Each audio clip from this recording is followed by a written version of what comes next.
Hey everyone, Hurricane Liz here, back for another Walmart video. And in this video, I'm going to show the income report for April. And I'm going to talk about why there's a slump in sales, people. It's like, it hurts. But I'm going to talk about all that and a heck of a lot more. So I'm super fired up for this video. I hope you're fired up. Let's do this. Okay, so we're here. We're going to jump into my screen share here, and you can probably already see it. And we're going to talk about how the month ended on this particular dropshipping store. Now, I do want to remind everybody what you're about to see is the results of a two-step store, which is a little different than your typical dropshipping. It's a store that's going to stand the test of time. It's going to last a lot longer in the event that Walmart starts to shut store down, because it looks like you're legit dropshipping from a valid supplier as opposed to straight from their competitor, which is essentially Amazon. So we're going to talk about how the store did overall, what we look to improve it, and kind of what happened in the middle here, because you're going to notice some totals that are a lot less than what they were last month. So I'll kind of explain a little bit of what happened there. And the other thing that I did want to remind everyone is that my email is below in the description box in case you do want to talk about either doing this for yourself on your own and or getting full-on automation from A to Z, which is handheld every step of the way. You really don't have to do anything or lift a single finger. But let's go ahead and jump on in. So you can see here that this overview is the past 7 days. So I figured I'd start with the past 7 days because that's just the default that Amazon starts with.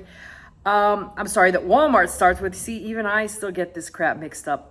But we jump on this screen to see overall what we're doing in terms of revenue. And keep in mind, this is revenue, which basically means that's with nothing else taken into consideration. This is overall just the amount of revenue generated in the last 7 days on Walmart.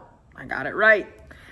And it seems like it's a pretty good indication. Like, we would think here, okay, almost 15K. That means this store is generating about $60,000 a month, which essentially it should be. However, sometimes Walmart or whatever platform you're selling on makes some changes, and you obviously have to evolve and adjust to whatever in the heck they're doing. And that's somewhat what happened with this particular store. So right now we are in the month of, I can't even remember months. This is kind of embarrassing. We're in April. So we just finished off April. So this is the results of April. This, on or around April, we start to see a dip in sales. And this dip typically lasts through kind of the summertime, and that's for a various number of reasons. The primary one being that it is summer. So people, it's not summer yet, it's going into spring. Things are getting a lot warmer. So a lot of people are gonna wanna do outdoor things. They're gonna wanna spend some time outside in the sun and hanging out with their family. The winter's over. We're not having to bundle the hell up and stop freezing our asses off. So people are gonna wanna get outside and doing things. So as a result, sales in all retail typically takes a dip right about now up until the kids go back to school, which is when moms are like, they're like, oh shit, I got rid of those rugrats. They're finally back in school. People start to loosen up a little. When school goes back in session, people start to spend a little bit more money. So they're spending less time outside. It's coming to school season. Things are going to get cold, shit like that. So this right here is a pretty solid number, knowing that we're coming right up into May. So however, if we go back and we look the last 14 days, you're going to notice that that's 17,000. That means that although we did 15K in a single week, the week prior to that, it was only 3K. So again, that's like, okay, well, what the hell happened? So we'll talk about that here in a second. And then if we look at overall the past 30 days, so we know we got 17K in 2 weeks. So in 30 days, what happened? Well, it looks like it's another 7K, which means like 3.5K. So it's like 3.5K a week up until the last week. And a large part of that is just due to the fact that there was a lot of stuff that was low in stock. So a lot of the bucket of products that we have in this particular store, and what we sort of refine in every store over the course of a period of time, is whatever bucket Walmart deems as selling worthy on a store. So not every store is going to sell like wildfire in any one given category. Walmart's going to kind of look and see what affinity your store gets as a result of time, and more particularly as a result of like early on what you sell a lot of. So what does that mean? Does that mean anything good? Does that mean anything bad? Essentially, it doesn't really matter. What it is that over the course of time, particularly at the beginning of that time, you're going to just sell certain shit just because you're lucky, right? You're lucky to sell it. Somebody randomly jumps on a page, decides to buy it, and you just happen to have the buy box. You happen to be selling it. They buy it from you automatically. So it just is basically the luck of the draw. That's it. Don't overthink this. Don't say like holy shit, I'm never going to sell another damn Coke product in my whole life. Keurig or whatever the hell you're selling. Don't freak the hell out if you sell nothing but Keurig and you're not selling Keurig at first. Does that mean you're never going to sell one of their products? Absolutely not. It's just whatever you start selling that much quicker or quickly on the site, they're going to start to pile in products from that category because they're going to basically tag you with an affinity. Does that mean you're going to be stuck for eternity just selling that crap? Absolutely not.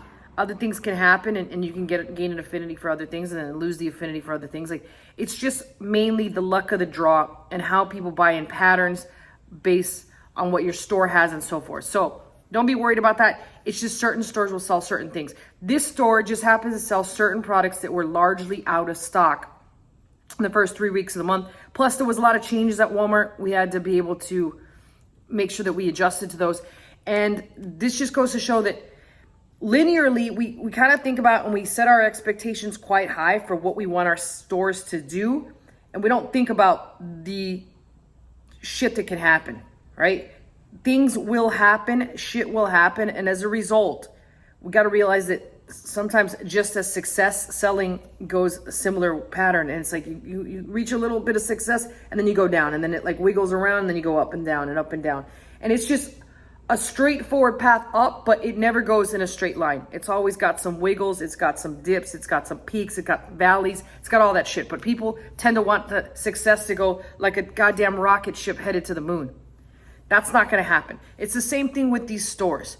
So what happened? Adjustments were made, and as you can see, it did extremely well because in the last 7 days, boom, 15K in a single week. So what does that mean moving forward? Overall, the metrics for this store are pretty good. I think there was one that was a little on the high end, but needs attention. Walmart usually rates those things on a needs attention basis. Like, unless you really blow things up, you're not going to get suspended. And I am going to have a video, incidentally, next week coming out on how I blew a store up. And I want to show how this happened because it was almost purposeful. Like, it was almost to see what the heck could happen and what lines could be crossed up until the point the store blew up. Then to see, was it a suspension and a termination, and can we come back from it?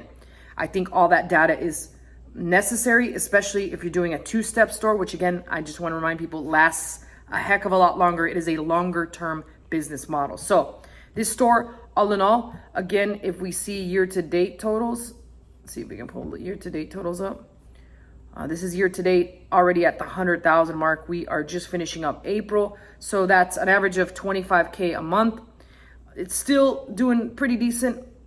It's a store that, like I said, a lot of adjustments have had to been made this year. But if you want to think about it, 25K at a 20% margin, like, I'm just going to say 30K for the sake of making it easier on myself because, I mean, I'm just not good at math. So we'll say 6K profit a month. That's a lot more than the average American salary, which incidentally is $48,000. So store's doing pretty well considering that.